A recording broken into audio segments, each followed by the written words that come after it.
welcome back to our channel. Magtataka kayo ba't ganyan yung angulo ko dyan kasi hindi yung stand, yung phone stand ko, ipinatong ko dito kanina sa table. Tapos dahil sa malakas na hangin, natumba siya.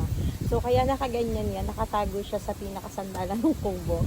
And ayun guys, kakatapos ko lang maligo.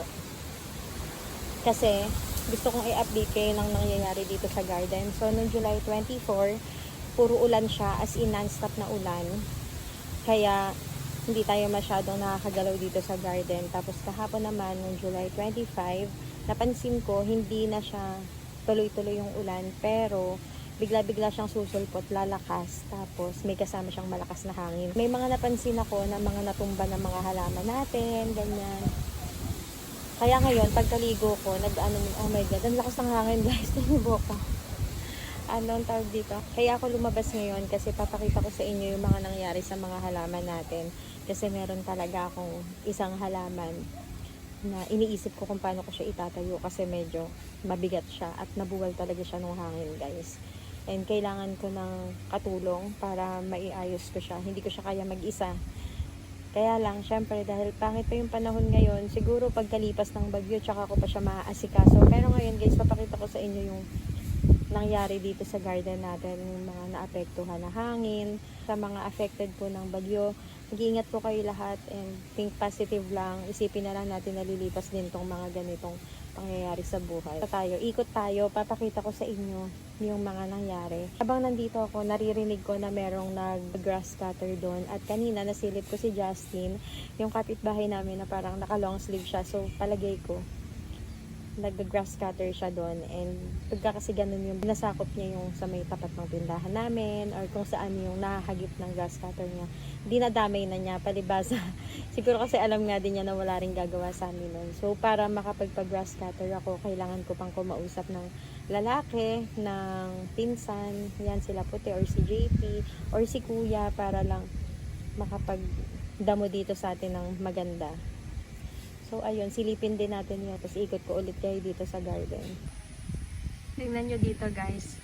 Hindi pa ako bumababa sa kubo at ipapasilip ko muna sa inyo itong fish pond. Tingnan nyo kung gano'n na siya ka-lalim. Ayan, no, dati kasi makikita ko talaga na tuyot yan, lalo na nung summer. As in, tuyot na tuyot siya. Tapos ngayon, para na kaming may ilog sa tabi ng kubo. Imagine niyo guys, ito lang yung upuan ko. Tapos, ayan agad yung matatanaw mo. So, parang literal na may ilog ka sa tabi. And ayun, dito naman sa paligid, parang wala lang. Pero makikita mo talaga din sa mga halaman na masyado silang na-struggle din sa mga hangin na malalakas kahapon. And sa totoo niyan, hanggang ngayong mga oras na to, maano pa din, bugso-bugso pa rin yung hangin. And ayun, baba tayo guys. Papakita ko sa inyo yung halaman ko na nahulog, ay na natumba. So ayun. Ang kagandahan lang nito, ngayon ko napagtanto na tamang-tama lang guys yung pwesto ng mga halaman. Yun yung malunggay. Ayun yung sinasabi kong hangin, mahina pa yan guys. So, kahapon mas malakas. Tapos may kasabay ng ulan. Ayun, ganyan yung lakas ng hangin dito. Tapos ayun nga, thankful ako na nasa kabilang side ng garden natin yung mga halaman. Doon kasi bago pa nila matamaan yung mga halaman natin, syempre tatama na muna sila dito sa mga kubo natin. And ayun, thankful din ako na natapos na yung mga kubo. Grabe, parang tiniming talaga na bago magbagyo mapaayos natin yan. And ayun nga, yung mga halaman natin doon, yung mga variegated allocation natin doon, grabe yung ano yan kahapon nung sumilip ako nung kasagsagan ng hangin. Akala ko mababali yung mga dahon kasi talagang as in sumasayaw sila sa ano, sa hangin. And ayun, paglabas ko kahapon diyan, eto yung nabumungad sa akin, yung mga ano natin, yung mga halaman natin na nakahang ay nahulog dito, mga nahulog yan dyan. Tapos eto guys, yung talagang umindang sa akin, etong ating fire stick, and hindi ko alam kung ano yung ibang tawag nyo pa dyan, pero yan, hanggang ano na kasi yan malapit na siyang umabot dun sa mga bunga ng nyog. Ayan. Tapos siguro dahil nga sa sobrang taas na niya, inano agad siya ng hangin. Sobrang lago nito, tingnan nyo naman. Mukha na nga itong ano, Christmas tree. So ayun, natumba siya dyan. Tapos buti na lang din meron tayong poste dito. Ayan, dyan siya tumukod, kaya hindi siya tuluyang natumba. And ayun, ang problema ko lang dito kasi ayun, kailangan ko tong itayo pero hindi ko to magagawa ngayon kasi pabugso-bugso pa rin talaga yung hangin at saka yung ulan. So kailangan namin tong pagtulungan kasi guys, laki talaga nito. Tapos anong tawag dito? Ang problema dito kasi malutong siya itong mga to. So pag naputol yan, may dakta talaga siya. Testingin natin dito sa isa. Ganito siya guys. Oh. Pag naputol, ayan yung dakta niya. At kung hahawakan natin to, imposibleng walang maputol, 'di ba? So iniisip ko diyan siguro magpapatulong ako kay Ate Joy or kung may pupunta dito. Pero malamang sa amin ni Ate Joy lang talaga to. Siguro papaanohan ko siya ng pangsungkit ng ng damit. Iyaano ko dun sa pinaka puno niya, tapos ipapatulak ko sa kanya, tapos tsaka ko aabangan dun para maayos. Bahala na. Ganun na lang yung naiisip kong paraan para hindi rin kami masyadong, kasi hindi ko alam kung mainit ba to sa katawan sa balat itong lakta na yan, diba? And ayun guys, tingnan nyo, ang dami kong kagat ngayon ng mga insekto kasi alam nyo nakalaban natin yan sa tag-ulan. Tapos ito naman, itong mga gasgas ko, galing yan sa pag-garden ko. Ayan. Ngayon, ito ang nasira kong halaman.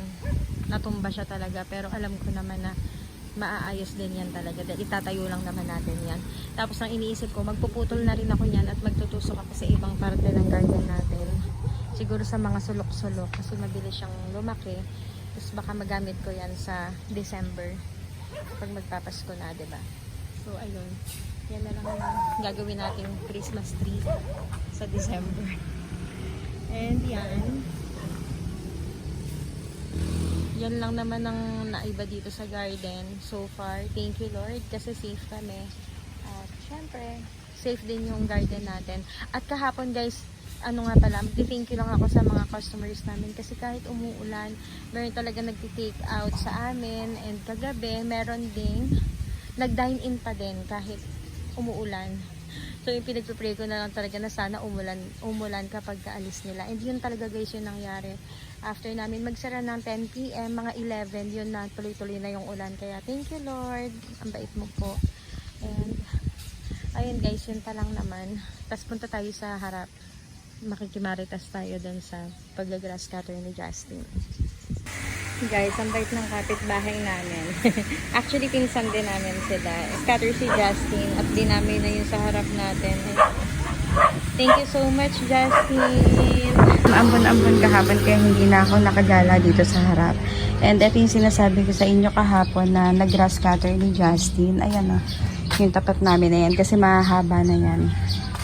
Yung mga damo dyan. Hanggang dyan sa gilid. At yung iniisip kong damuhan dito, sinimulan na ni Justin. Ayan, ano niya na rin dito. Nag-grass cutter niya na yung side ng tinaniman ni ate. Sis, ito yung tinanim mo dati, oh. Buhay naman sila lahat. Pero madamo lang talaga. And ngayon na natabasa na yung mga damo dito, konti na lang. Mas madali nang sundan yung yung pagdadamo dito mismo para lumitaw yung mga halaman natin. Kaya yan na yung gagawin ko bukas. Sure na yun. Kasi ngayon mag-aano muna ako guys, magwawalis-walis kasi sumikat na yung araw. Ayan. Kapag muna ako ngayon, walis-walis. Kasi ito nga mga nag-grass cutter kahapon. Kailangan to sunugin. Tingnan nyo yung tingnan nyo yung view dito sa amin. Ayan, tapos tingnan nyo naman yung mga damo ko dito. Ito namang part na to, sabi ni Kuya, siya daw ang mag-grass cutter. Ayan, papunta dyan, at saka dun sa may mga gilid natin.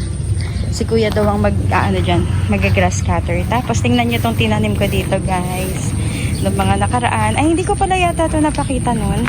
Dito sa gilid, nagtanim ako ng alugbati. Dito sa gilid ng daanan. Ayan.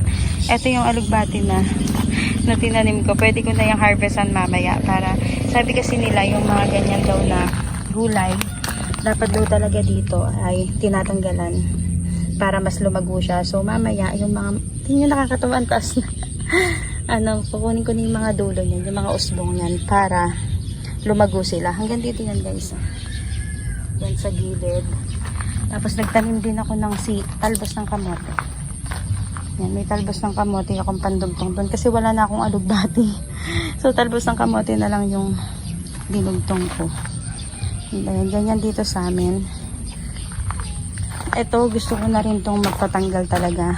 Sana masingitan ako ni kuya ng oras kasi ito yung daanan, tingnan nyo. So umaano na talaga sa paa yung damo. Pero baka yung nandito sa malapit, baka tanggalin ko na yan. So ayun guys, ligpitan time tayo ngayon kasi ang ganda na ng sikat ng araw.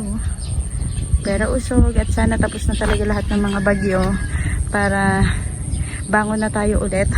Lalo na sa mga most affected areas ng mga bagyo. So ayun guys, keep safe everyone. Magpapakabisin muna ako dito. Dilinis muna ako ng paligid. And enjoy natin tong araw na to kasi nakakamiss din talaga yung sikat ng araw. So ayun guys, thank you so much at kung hindi pa po kayo nakakapag-subscribe sa ating channel, please do subscribe and don't forget to hit the notification bell para lagi po kayo updated sa lahat ng mga bago kong mga vlog.